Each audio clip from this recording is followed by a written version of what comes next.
금융감독원장 논란에 청와대와 검찰이 발빠르게 움직이고 있습니다. 그러나 김 원장은 어느 순간부터 계속 침묵을 지키고 있습니다. 의혹이나 또는 사퇴설을 묻는 기자들의 질문에 말을 매우 아꼈습니다. 정치 후원금 사주신 의혹들 나오고 있는데 거기서 인정하십니까? 사퇴 압력에 대해서 어떻게 지금 심정이 어떠신지요? 자, 검찰이 사건 배당이 바로 어제 됐다라는 속보를 제가 접했는데 그 이후 하루 만에 곧장 압수수색에 들어갔습니다. 굉장히 신속한 움직임 아닙니까? 그렇습니다. 지금 서울 남부지검에서 네. 지금 이 사건을 맡고 있는데 남부지검 같은 경우 이제 금융 쪽 관련된 이제 특화된 그런 수사를 그렇죠. 맡고 있습니다. 그래서 바로 이제 오늘 네 군데에 대한 압수수색을 들어갔는데 아마 네. 김기식 그 원장에 대한 문제가 오늘 뭐 문재인 대통령도 입장을 발표하긴 했지만 사실 이제 위법이 있다라면 본인이 뭐 어떤 사임을 하겠다라는 그런 이야기를 했지 않습니까? 네. 그러니까 지금 선관위하고 지금 일단 검찰 두 군데서 일단 이 사항을 지금 점검을 하고 있는 것이거든요. 네. 그래서 아마 제가 볼 때는 이게 너무 늘어지면 안 되니까 검찰 입장에서도 굉장히 속도를 빨리 내는 것 같습니다. 네. 자, 그런데 이번 남부지검의 압수수색 그리고 수사 착수에는 이런 비유가 붙고 있습니다. 여의도 저승사자들이 금융권 저승사자 의혹을 겨눈다. 이렇게 표현을 저희가 해봤습니다. 왜냐하면 금융감독원이라고 하면 금융권의 검찰 또는 속된 표현으로 금융권의 저승사자다 이렇게 얘기를 하는데 남부지검이라고 하면요. 여의도 저승사자라고 불립니다. 그러니까 금융사건에 관련해서는 어마어마하게 무섭게 소문이 난 곳이잖아요. 그렇죠. 여의도는 이제 증권, 금융가들이 굉장히 몰려 있는 곳 아니겠습니까? 네. 그래서 지금 이전부터 남부지검에서 주로 금융 관련 수사는 다 맡아서 해요. 그래서 네. 굉장히 전문성이 있다 보면 될 것 같고요. 네. 특히 증권범죄합동수사단이 아주 이제까지 우리나라에서 뭐 코스닥이랄지 거래소에 일어나는 그런 증권 범죄에 대해서 엄청나게 많은 사람을 잡아들였고 수사를 해서 결과를 네. 많이 발표했죠. 그런데 사실 김기식 감독원장은 금융권의 저승사잖아요. 그렇죠. 우리나라 금융권이 한 4,500개 이상이 되는데 네. 금융권의 검찰이 바로 금감원이거든요. 그렇죠. 그런데 여의도를 잡는 그 저승사자 수사를 시작을 했습니다. 네. 그런데 일단은 뭐 압수수색을 했어요. 근데 굉장히 뭐 신속한데 이례적으로 신속하거든요. 그것은 아마 청와대 좀 의중이 좀 반영되어 있지 않을까 싶습니다. 그래서 아하. 이러한 논란을 빨리 잠재우기 위해서 네. 일단 압수수색하고 주말에 분석하고 적어도 다음 주 중에는 사건 관계인 조사해서 네. 결론을 좀 빨리 내기 위해서 굉장히 신속하게 수사를 진행하고 있지 않나 싶습니다. 네. 지금 청와대 의중이 담기기도 했다고 말씀하셨는데 그러면 지금 살펴볼 내용들이요.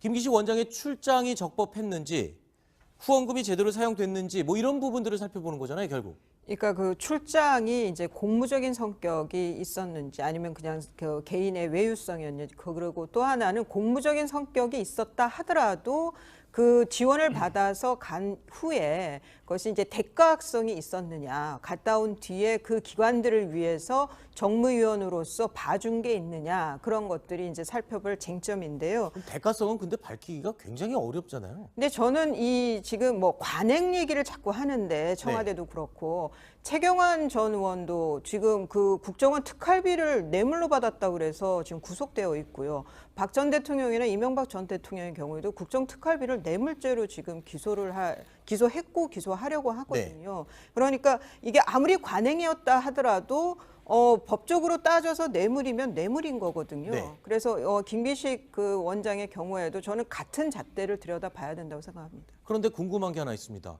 이미 김기식 원장에 대한 일에 대해서는 청와대 민정수석이 먼저 조사를 다 해보고 판단까지 내렸습니다. 적법하다고 생각한다라고 판단을 이미 내렸어요. 그런데 그 다음에 선관위에 이게 적법한지 알아봐달라고 얘기를 하고 검찰의 수사가 시작됐습니다. 그러면 지금 선관위도 선관위고 검찰도 검찰이고 굉장히 부담스러울 수밖에 없는 거 아닙니까? 그렇죠. 일종의 청와대가 검찰 수사나 선관위의 유권 해석에 대한 가이드라인을 준 그렇죠. 것이 아니냐 하는 그 논란이 나오고 있습니다. 근데 그럼에도 불구하고 지금 야당이 김기식 원장을 고발을 했고 오늘 아침에 이례적으로 빨리 압수수색이 들어간 상황에서 제 생각으로는 검찰이 청와대의 그 의중 때문에 뭐 다른 결론을 내리거나 수사를 좀 소홀히 한다거나 그럴 수 있는 입장은 아닙니다. 아, 그래요? 예, 청와대에서도 보더라도 이것이 김기식 원장이 오늘 중에 사퇴한다 이런 설도 아침에 퍼졌었거든요. 네. 지금까지 결론이 나오고 있지 않은데 이것이 여론이나 야당의 압박에 의해서 나가는 것보다는 아하. 검찰이나 어떤 선관위의 결론에 따라 가지고 빨리 결정을 해주는 것이 부담을 덜기 때문에 지금 이것이 청와대가 일종의 가이드라인을 준 것이냐고 하는 것은 좀 과잉 해석이 아닌가 이렇게 생각이 듭니다. 그렇군요. 얘기를 듣고 보니까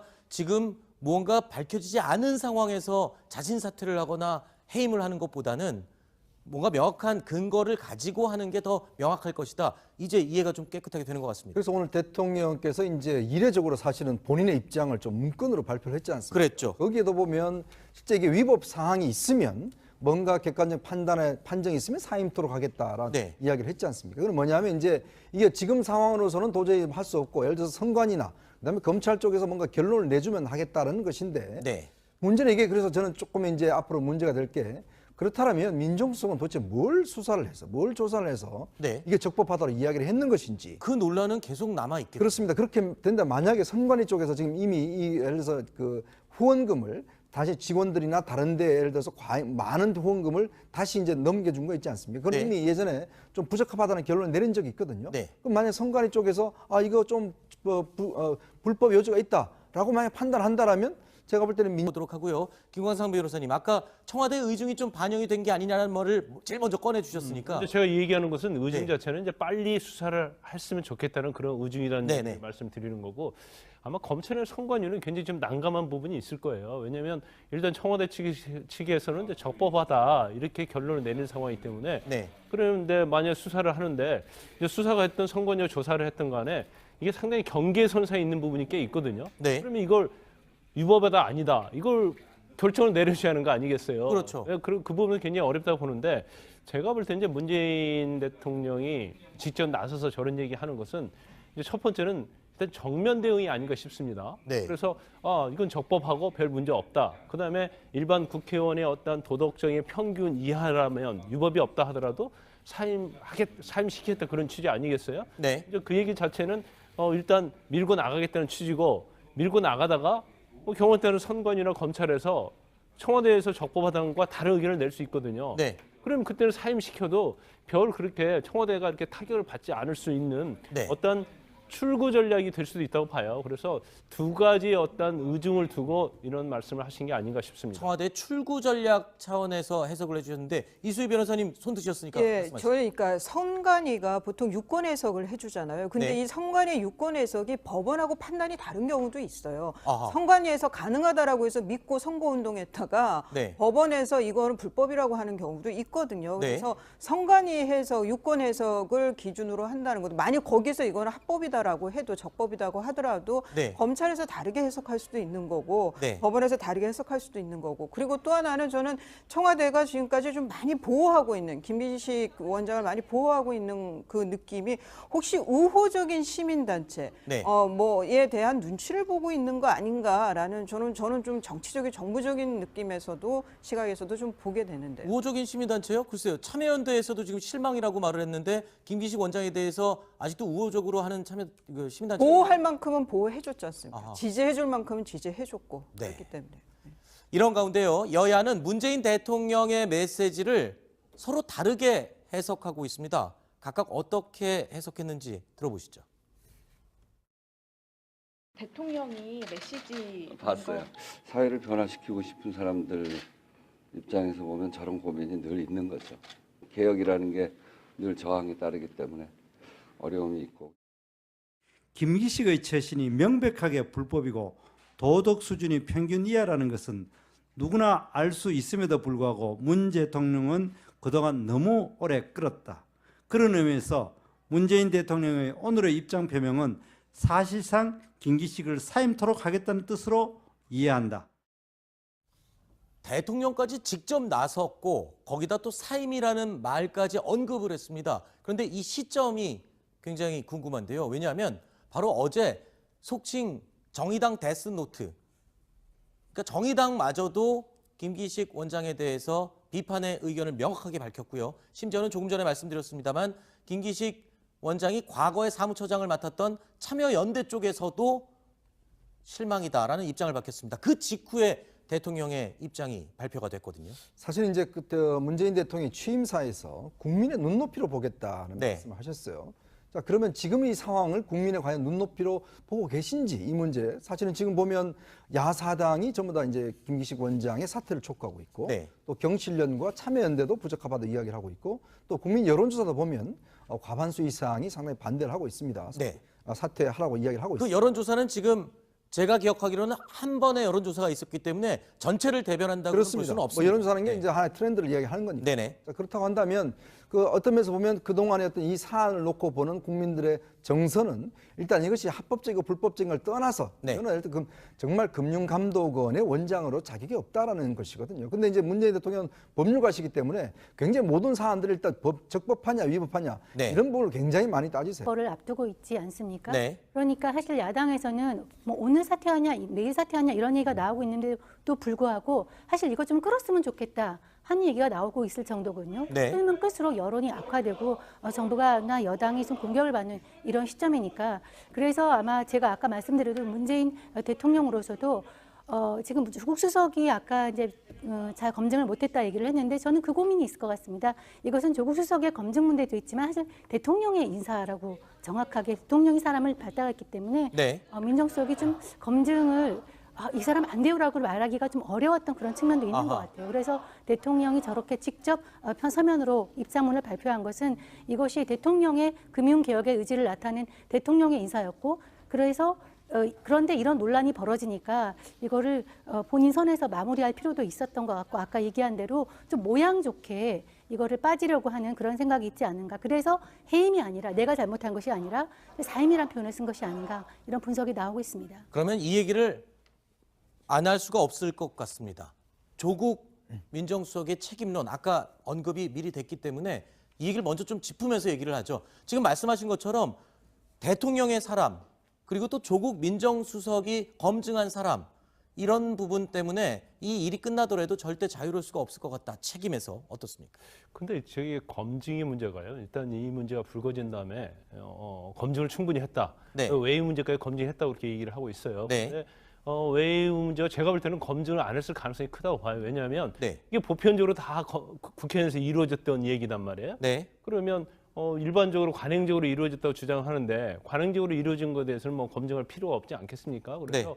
아마 제가 볼 때는 이건 좀 부적절하지만 인턴 사원과 같이 갔다랄지 아니면 더미래 연구소를 통해서 후원금 5천만 원 했다 이런 내용은 아마 굉장히 밝혀내기도 어렵고 검증하기도 굉장히 어려운 문제거든요. 그리고 더군다나 그렇습니까? 그렇죠. 이제 조국 수석 같은 경우는 이전부터 뭐 참여연대랄지 아니면 더미래 연구소에서 좀 상당히 김기식 원장으로 상당히 친했던 것 같아요. 그래서 네.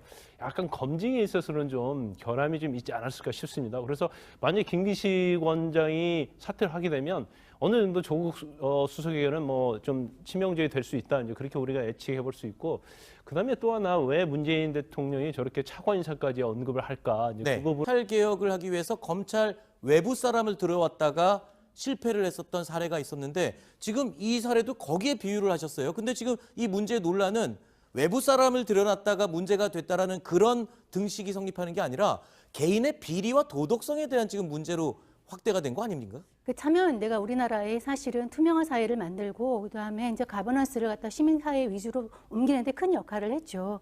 그래서 그 공적은 있습니다만 그래서 아마 어떤 금융개혁의 어떤 적격자로서 참여연대를 갖다가 생각을 했을 것 같아요. 네. 그런데 우리가 이제 이번 사건에서 보듯이 이것은 김기식 원장 개인의 비리라기보다는 우리 이제 NGO 시민단체 출신들이 도대체 어떤 삶을 살아왔는가에 대해서 의문을 주고 있지 않습니까? 네. 말로는 정의를 독점하고 정부를 감시하고 시민이 주인이 되는 사회를 만들었다고 하면서 사실은 그 지금까지 살아온 어떤 인생이나 수법을 보면은 사실은 기업을 갖다가 앞에서는 위협하고 협박하고 이렇게 하면서 또 다른 루트로는 어떤 돈을 이렇게 다른 루트로 받아서 또 본인이 유학도 하고 그다음에 국회에서 뭐 후원금을 받은 다음에 질의도 하고 이런 식은 기존에 우리가 얘기했던 기득권들이 했던 수법과 똑같다는 것이죠. 그래서 하는 말로 시민단체는 모니터하는 사람은 누가 모니터하는가? 네. 모니터스 그런 말이 있지 않습니까? 그런 거에 대해서 너무 좀 소홀했다. 이 네. 정부가 그런 시민단체 출신의 인사에 대해서 소홀했다는 점을 보여주는 것 같습니다. 관습이 어떻게 보면은 좀 순화된 표현 같고요.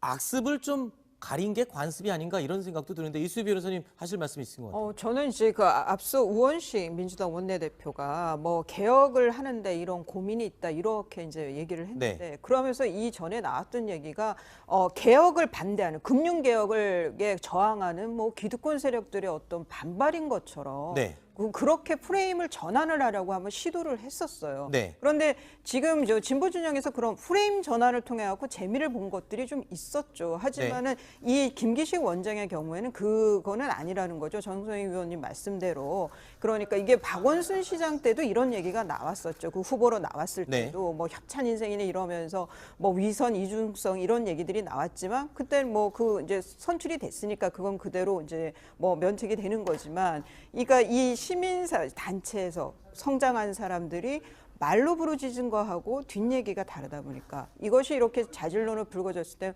훨씬 큰 공분을 사게 된다는 걸 좀 알았으면 좋겠어요. 언행 일치에서 어긋날 때 정치인으로서 또는 도덕성이 강하게 요구되는 자리에 있는 사람에 대한 비판의 잣대는 굉장히 강할 수밖에 없겠죠. 그런데 이에 대해서 오늘 자유한국당에서 한시를 등장시켜서 비판하는 메시지를 대통령에게 보냈어요. 이게 좀 복잡한데 쉽게 좀 풀어주시죠, 이현정 의원님. 그러니까 이제 이몽룡이 이제 그 의사가 됐지 않습니까? 그래서 그 시를 쓴 것을 지금 이제 그 패러디를 해서 한 것인데, 그러니까 이제 적폐 인사를 임명하고 버티는 것은 뭐 문정권의 오만이다. 또 뭐 쓰레기 대책이라든지 또 최저임금 문제라든지 자 이런 것들은 이제 지금 현재 상황을 좀 빗대서 이제 시로 한 것인데. 사실 이제 문재인 대통령이 지금 현재 뭐 인기도 높고 또 정상회담도 지금 열려고 하는 그런 상황 시점이 있지 않습니까? 근데 지금 각 부처마다 여러 가지 문제가 좀 지금 드러나고 있어요. 지금 보시기에 환경부의 쓰레기 지금 재활용 문제라든지 또 지금 교육부의 지금 그 입시 문제라든지 또 최저임금 문제에 대한 지금 실업률 문제라든지 이런 것들이 지금 각 부처마다 터지고 있는 상황이거든요. 더군다나 거기다가 이제 지금 금감원 같은 경우는 이제 금융계 검찰에 최근에 삼성증권 사건이 터졌지 않습니까? 그만큼 지금 금융계가 굉장히 중요한 시점인데 사실 이제 그 김기식 원장의 문제 때문에 지금 여러 가지 하고 있기 때문에 아마 야당 입장에서는 좀 더 지금 남북 정상회담 중요하지만 좀 부처들이 지금 어떻게 돌아가는지 이런 거 지금 실제로 서울민들의 삶이 어떻게 지금 고통을 당하고 있는지 이것도 좀 봐야 된다. 그런 주장인 것 같습니다. 알겠습니다. 이번 이야기는 여기서 마무리하도록 하고요. 다음 순위 두 가지 이야기를 한꺼번에